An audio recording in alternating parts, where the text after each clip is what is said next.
Yeah, well, the only thing that ends this war is when Vladimir Putin realizes he cannot win, that there is no way. And for that to happen, his oil and gas infrastructure has got to be wrecked so that he cannot continue to export oil and gas to pay for this war. That's one thing. The second thing, European countries have got to demonstrate that they are solidly with Ukraine. Not just pictures hugging President Zelensky, but actually delivering real capability to show that they are with Ukraine. And then the third thing, of course, is Ukraine itself has got to continue the transition to be more and more like Israel, maybe, or kind of a mix of Israel and Finland, where you've got a strong industrial base, high quality reserves that can rapidly be mobilized, and a total commitment of the society. The whole society is involved in the defense, and I think these are the things. This is what success is going to look like for Ukraine. I think, obviously membership in the European Union would be very important, but part of it is destruction of Russia's ability to continue to wage the war. Part of it is absolutely clear support from Europe. And then part of it is Ukraine continuing to make itself indigestible. Joining us today, Ben Hodges, retired U.S. Army Lieutenant General, former commander at the U.S. Army Europe. Welcome to our program, General Hodges. Daniel, thank you once again for the privilege. United States, Ukraine and Russia held trilateral talks in Abu Dhabi this weekend for the first time since the full-scale war began in 2022. Ukrainian officials described the talks as positive and constructive. Another round of negotiations is scheduled to take place in Abu Dhabi again on the 1st of February. How close are we to a deal, and what is your reading of this another push for peace? Well, it's hard for me to know how close it really is. I mean, the the Ukrainian government and the representatives there, they know what's at stake. They know that they absolutely cannot trust Putin or the Kremlin, and I fear that they also know that they really cannot trust the U.S. And so they're having to participate in this in hopes that eventually there will be some breakthrough somewhere that would assure Ukrainian sovereignty and also lead to some sort of a security guarantee. But I think this is a case where President Zelensky and his team are doing everything they can to demonstrate good faith to bring about a negotiated settlement. But at the same time, they know that they cannot, it's not acceptable to give up Ukrainian territory and therefore Ukrainian people over to the Russians. So that's the part where the Russians have said over and over that they're not going to negotiate. And so whether somebody says we're at 90%, 95%, doesn't matter. If that last 5% is the part that the Russians will not back away and Ukraine cannot back away, it's going to be difficult. You just mentioned about these positive statements, but by U.S. negotiators also speaking at Ukraine event in Davos on Thursday morning.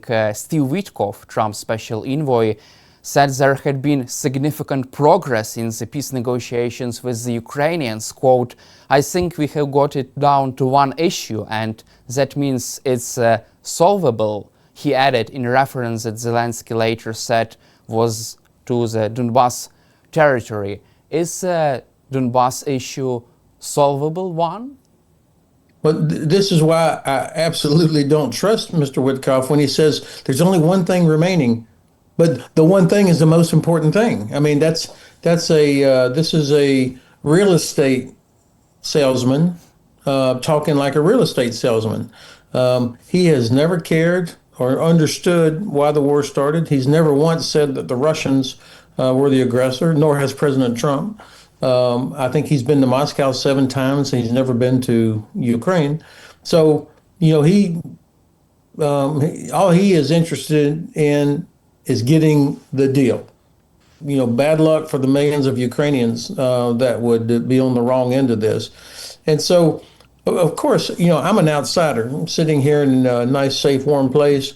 The enormous pressure on Ukrainian people, on the Ukrainian government, on President Zelensky, trying to bring an end to the war, but at the same time making sure that what Ukrainians have been fighting for all these years is not thrown away, because without a doubt, nobody can trust Vladimir Putin or the Russians to live up to any agreement if they're not forced to. And they have made it clear that their objective is Ukrainian territory. So I think, I trust President Zelensky and his team. They know what's going on, and they know what they can do. Also, I would like to quote interesting article by Axios. Quote, at the end of the second day of talks, three teams sat together for a working lunch. Quote, there was a moment that everybody looked almost as they were friends. I had a sense of hope, US official told Axios. Why are they so optimistic, over-optimistic, I can say? It's naive. They're naive. There are people that still believe that somehow Russia is this great country that really just wants to,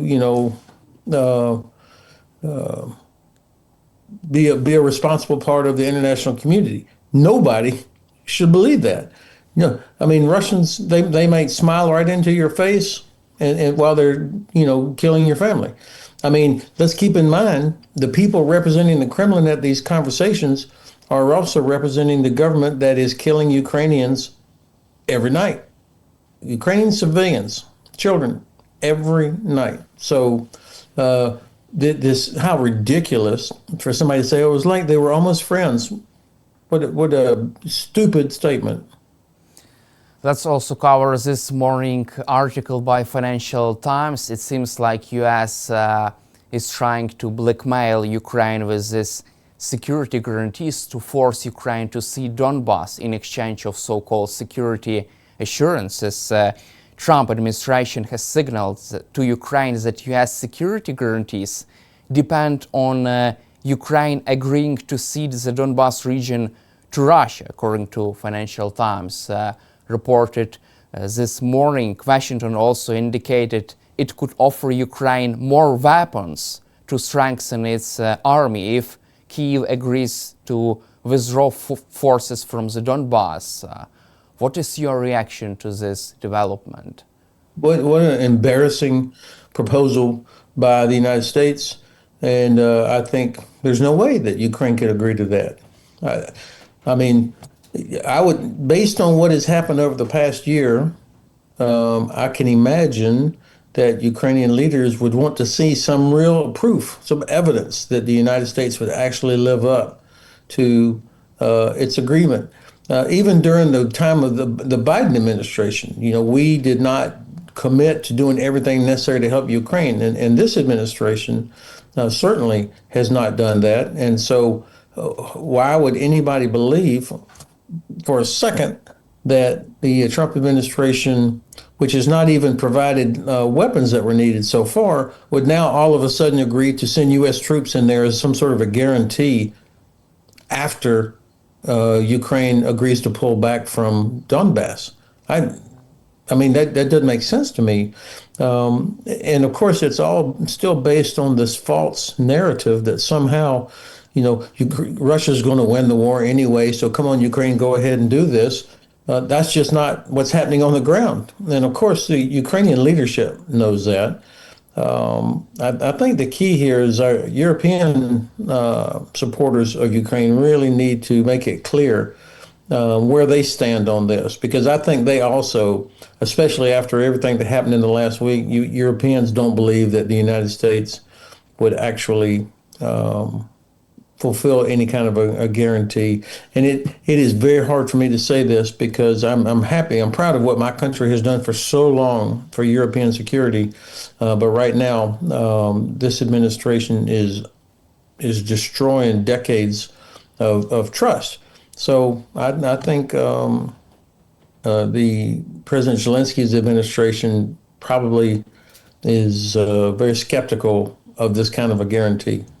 So President Trump is just saying first surrender Donbass to Russia, and then we can provide any kind of security guarantees. But will Ukraine ever need any kind of US security guarantees in case of such withdrawal from Donbass? Well, yes, because if Russia gets what they want, I mean, more of Donbass without even being able to capture it on the battlefield, I don't think anybody in Ukraine believes that that's it, that Russia will then be satisfied. So this is where I think the United States should play a role of providing that security guarantee, because it's in the interest of the United States that we have stability and security in Europe. That would require, though, the administration to acknowledge that Russia is the aggressor, that Russia is the one responsible for this insecurity and instability. I just don't see them. I mean, that would be a remarkable turnaround for the Trump administration to acknowledge that. And I just don't see that happening, unfortunately. Don't you think that Trump's administration just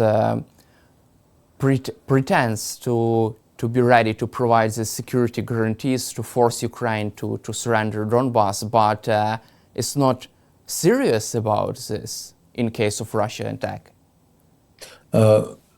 Based on everything that the administration has done over the past year, I would not accept it at face value that they would fulfill any sort of guarantee like that.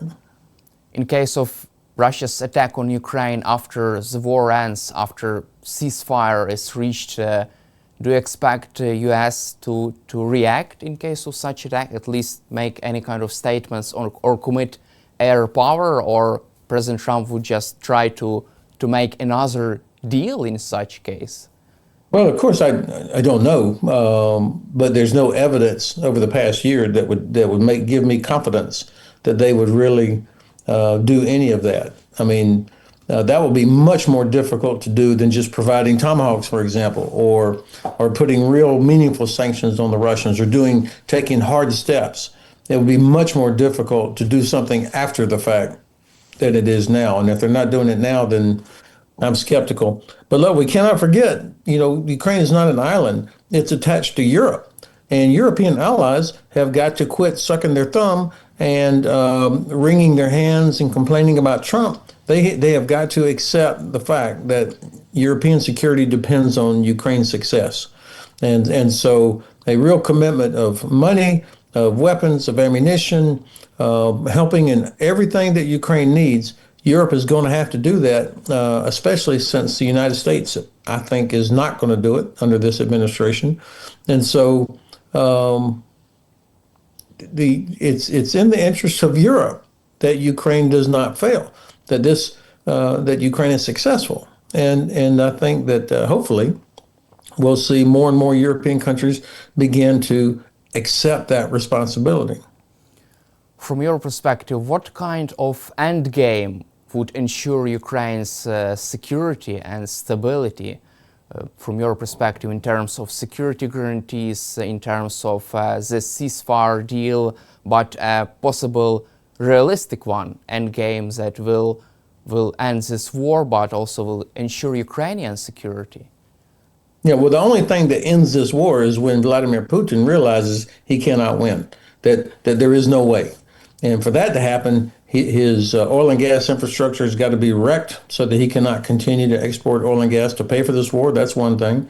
The second thing, European countries have got to demonstrate that they are solidly with Ukraine. Not just pictures hugging President Zelensky, but actually delivering real capability to show that they are with Ukraine. And then the third thing, of course, is Ukraine itself has got to continue the transition to be more and more like Israel, maybe, or kind of a mix of Israel and Finland, where you've got a strong industrial base, high quality reserves that can rapidly be mobilized, and a total commitment of the society. The whole society is involved in the defense, and I think these are the things. This is what success is going to look like for Ukraine. I think, obviously membership in the European Union would be very important, but part of it is destruction of Russia's ability to continue to wage the war. Part of it is absolutely clear support from Europe. And then part of it is Ukraine continuing to make itself indigestible.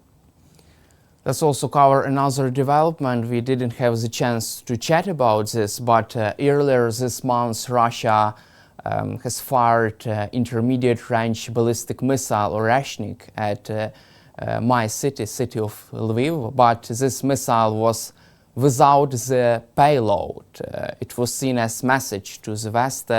Don't you think that this could be another sign of Vladimir Putin's and Russia's desperation? Yeah, this, it's funny. I talked to a friend of mine that lives in Odessa, and she said that Ukrainians are more worried about Kinzhal than they are this Oreshnik. That the Oreshnik really was, it sounds terrible and the speed of its flight and all that, but unless you put a nuclear warhead on it, it's not as bad as Kinzhal missiles. Was her view. And you're right. The target was not actually Lviv. It was the heads of Europeans. It was a warning to them: don't be involved in some sort of peacekeeping force or whatever. And so, I think that the Russians, about once every 2 or 3 weeks, they will do something or say something to remind everybody that they have nuclear weapons. But they've been doing this now for the last several years. And I think that, again, our European friends need to quit worrying about what Russia might do, and instead Russia should be worried about what they might do. Do you expect another Russia's provocations against Europe, and do you feel that this Oreshnik missile strike changed something in European policy thinking? No, I don't think, at least I have not seen evidence that it has changed anybody's thinking. That's not a surprise that Russia has that weapon.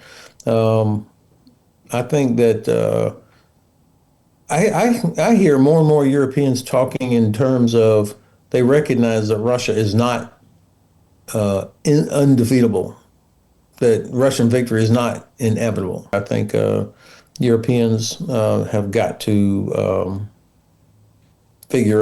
have got to rediscover their self-confidence and commit to Ukraine security, because it's the best way to secure all of Europe.